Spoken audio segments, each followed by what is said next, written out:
আসসালামু আলাইকুম।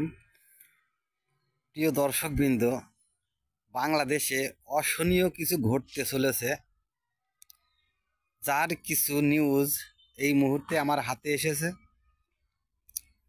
চলুন দেখে আসি কি ঘটনা ঘটতে চলেছে বাংলাদেশে। সাংবাদিক মাসুম ভাইয়ের একটি ভিডিও চিত্র দেখে আসি। পিনাকি ভট্টাচার্যের একটি ফেসবুক স্ট্যাটাস থেকে আমি আপনাদের শোনাচ্ছি। গত 23শে অক্টোবর রাত 8টা থেকে 11টা পর্যন্ত সেনা ভবনে জেনারেল ওয়াকারের সাথে জরুরি গোপন মিটিং করেছেন বিএনপির নেতৃবৃন্দ। মির্জা ফখরুল ইসলাম আলমগীরের সঙ্গে ছিলেন মেজর জেনারেল অবসরপ্রাপ্ত ফজলে ইলাহি আকবর এবং আরেকজন অজানা ব্যক্তি। গত 14 মাসে এমন আরো কয়েকটি গোপন অভিসারে সম্পূর্ণ হয়েছে দুই জগতের এই দুই মানুষের। প্রধান উপদেষ্টা কি জেনারেল ওয়াকারকে রাজনৈতিক নেতৃত্বের সাথে আলোচনার অনুমতি দিয়েছেন? এটি জানতে চেয়েছেন পিনাকি ভট্টাচার্য। অতীতে কোনো সেনা প্রধান এমন দুঃসাহস দেখায়নি। অনুমতি ছিল না বলে কুর্মিটোলা গলফ ক্লাবের পেছনের রাস্তা দিয়ে গোপনে সেনা ভবনের পেছনের দরজা দিয়ে ওয়াকারের সাথে বাসভবনে ঢুকেছেন বিএনপি নেতারা। প্রশ্ন হচ্ছে, এই দুই পক্ষ কি পেছনের দরজা দিয়ে অন্য কিছু করতে চায়? পিনাকি ভট্টাচার্য তার পুরো স্ট্যাটাসে এই সিগনিফিকেন্ট প্রশ্নটি ছুড়েছেন। প্রশ্ন হচ্ছে, এই দুই পক্ষ কি পেছনের দরজা দিয়ে অন্য কিছু করতে চায় কিনা। পিনাকি আরো বলছেন, মনে রাখেন, সৈনিক ও জুনিয়র অফিসাররা ষড়যন্ত্রকারীদের সকল খায়েশ মিটায় দেবে। দুইটি বিস্ময়কর বিষয় তাদের মধ্যে আলোচনা হয়েছে বলে জানা গেছে। পিনাকি বলছেন যে বিএনপি নেতৃত্বের সাথে ওয়াকারুজ্জামানের যে গোপন বৈঠকটি হয়েছে, এখানে দুটি বিস্ময়কর বিষয় তাদের মধ্যে আলোচনা হয়েছে। জেনারেল 1 নম্বরে, জেনারেল ওয়াকার অধ্যাপক মোহাম্মদ ইউনূসের অন্তর্বর্তীকালীন সরকার হটিয়ে বর্তমান বর্তমান প্রধান বিচারপতি রিফাত আহমেদের নেতৃত্বে একটি তত্ত্বাবধায়ক সরকার প্রতিষ্ঠার পর নতুন নেতৃত্বের অধীনে আসন্ন জাতীয় সংসদ নির্বাচন অনুষ্ঠান করতে চায়। আর সাবেক সেনা প্রধানের বিরুদ্ধে পিনাকি ভট্টাচার্য অভিযোগ তুলেছেন যে সেনাপ্রধান ওয়াকারুজ্জামান তিনি আমাদের অন্তর্বর্তীকালীন সরকারের প্রধান উপদেষ্টা প্রফেসর ইউনূসকে ক্ষমতা থেকে সরাবেন। তারপর সেখানে যিনি বর্তমান প্রধান বিচারপতি আছেন রিফাত আহমেদ, তার নেতৃত্বে একটি তত্ত্বাবধায়ক সরকার গঠন করে তার মাধ্যমে আগামী নির্বাচন করতে চান।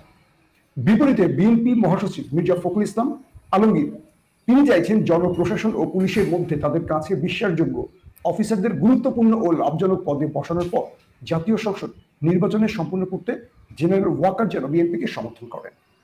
আমি বোঝাতে পেরেছি কিনা জানি না। প্রফেসর ইউনূসকে সরিয়ে তত্ত্বাবধায়ক চাইছেন প্রধান বিচারপতির মাধ্যমে ওয়াকারুজ্জামান। বিএনপি চাইছে আমাদের যেই এখন রাষ্ট্র কাঠামো তৈরি হয়েছে সেখান থেকে জনপ্রশাসন যে মন্ত্রণালয়, যেখান থেকে সরকারি আমলাদের বদলি করা হয় বা পদায়ন করা হয়, তো জনপ্রশাসন ও পুলিশের মধ্যে বিশেষ বিএনপি সমর্থিত অফিসারদেরকে গুরুত্বপূর্ণ এবং লাভজনক পদে বসিয়ে তারপর যেন নির্বাচন করা হয়। এই স্ট্যাটাসটা হলো আমাদের পিনাকি ভট্টাচার্য।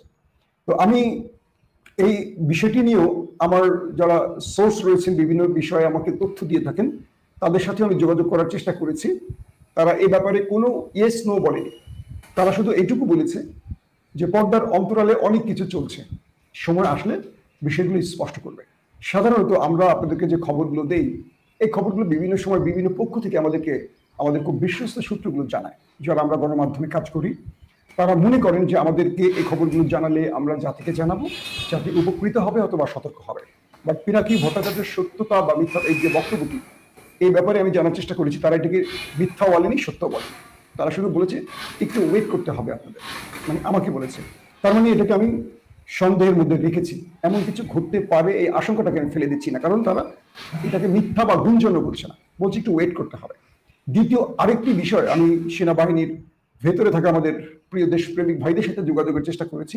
এই ব্যাপারটি একটু আপনাদের আমি জানাই, এটিও সোশ্যাল মিডিয়াতে আজকে ব্যাপক আলোচনায় এসছে। আমি মীর জাহানের একটি স্ট্যাটাস, ফেসবুক স্ট্যাটাস থেকে আপনাদের পড়ে শোনাবো। তিনি সাম্প্রতিক সময় বিএনপি বা জামাত ঘরানার একজন জনপ্রিয় অ্যাক্টিভিস্ট। দেশের সমকালীন ইস্যুতে তিনি সবসময় সোচ্চার থাকছেন। তার কিছু স্ট্যাটাস আমি আপনাদের পড়ে শোনাই। আজকে বিভিন্ন সোর্স থেকে আমার কাছে অলমোস্ট সেম তথ্য এসেছে নভেম্বর মাস নিয়ে। সেনাবাহিনীর ভেতর কুকোটে ভারত এবং আওয়ামী লীগের ষড়যন্ত্র বাস্তবায়নের জন্য কাজ চলমান রয়েছে। যা ঘটার সম্ভাব্য তারিখ 5 থেকে 13 নভেম্বরের মধ্যে। অর্থাৎ তার কাছে যে তথ্য এসছে সেখানে বলা হচ্ছে যে বাংলাদেশের ভেতরে, সেনাবাহিনীর ভেতর থেকে একটি কু অনুষ্ঠিত হতে পারে। এটি ভারত মানে দিল্লি এবং আওয়ামী লীগের প্রেসক্রিপশনে, আর সেই ডেটটি হলো 5 নভেম্বর থেকে 13 নভেম্বরের মধ্যে। আওয়ামী লীগের একজন হার্ডকোর সমর্থক ঢাকা বিশ্ববিদ্যালয়ের সাবেক শিক্ষক বলেছেন 5 আগস্টের মতো 5 নভেম্বর ঘটতে পারে যদি আল্লাহ চায়। 5 আগস্ট যা ঘটেছে বাংলাদেশে, ঠিক এমন একটি বিপ্লব ঘটতে পারে আওয়ামী লীগের পক্ষ থেকে 5 নভেম্বর থেকে 13 তারিখের মধ্যে। আরো একটা আওয়ামী লীগের ভেতরের সোর্স থেকে খবর পেলাম, আওয়ামী লীগ এবং ভারত মিলে দেশের ভেতরে এমন কিছু করতে চাচ্ছে যেটার ফলে 13 তারিখ আন্তর্জাতিক অপরাধ ট্রাইব্যুনালে জুলাই গণহত্যার রায় দেবার আগেই দেশের ভেতর আওয়ামী লীগের আত্মগোপনে থাকা সব সন্ত্রাসী তাদের অবৈধ অস্ত্র নিয়ে প্রতিটা পাড়া মহল্লা দখল নেবে এবং তাদের টার্গেটকৃত ব্যক্তিদের বসত বাড়িতে হামলা চালাবে। এটা খুবই ভয়ঙ্কর অভিযোগ।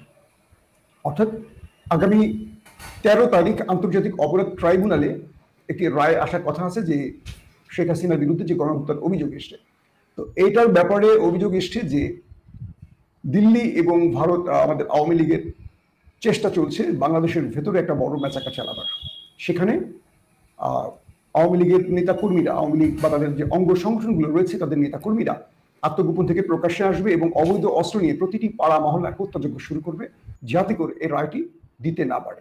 অপরদিকে ক্যান্টনমেন্টগুলোর ভেতর কু ঘটাবে জেনারেল ওয়াকার, যার জন্য গুম খুন আয়না ঘরের অপরাধের সাথে জড়িত সামরিক বাহিনীর পূর্ণ যে সদস্য বা আরো যাদের বিরুদ্ধে মামলা হয়েছে সেই সব কর্মকর্তাদের উত্তরপাড়ার ভেতরে সাব জেলে রাখা হয়েছে। এই আরেকটি ভয়ঙ্কর অভিযোগ তুলেছেন মীর জাহান। অপরদিকে তিনি বলছেন, অপরদিকে ক্যান্টনমেন্টগুলোর ভেতর কু ঘটাবে জেনারেল ওয়াকার, যার জন্য গুম খুন আয়না ঘরের অপরাধের সাথে জড়িত সামরিক বাহিনীর কর্মকর্তাদের উত্তরপাড়ার ভেতরে সাব জেলে রাখা হয়েছে। আমি জানি না এই যে সংবাদগুলো আমি আপনাদের দিলাম, এই সংবাদগুলো আসলে কতটুকু বাস্তবায়ন হতে পারে বা এটা কি ঘটতে পারে বাংলাদেশে। তবে এই আশঙ্কাগুলো যে বাংলাদেশে রয়েছে, যেমন আন্তর্জাতিক অপরাধ ট্রাইব্যুনালের যিনি চিফ প্রসিকিউটর তাজুল ইসলাম, তিনি বলেছেন শেখ হাসিনা এবং একটি রাষ্ট্র দেশের মধ্যে সামরিক কু ঘটাবার চেষ্টা করে যাচ্ছে। তার মানে এই বক্তব্যের সাথে তাজুল ইসলামের বক্তব্যের মিল রয়েছে। এবং তাজুল ইসলাম নিছক কোনো সাধারণ ব্যক্তি নন বা আইনজীবী নন, তিনি রাষ্ট্রের গুরুত্বপূর্ণ পদে থাকা একজন আইনজীবী। তাই তার বক্তব্যটিও খুব ক্লিয়ার এবং তার এই বক্তব্যটিকে আমি গুরুত্বের সাথে নিতে চাই। প্রশ্ন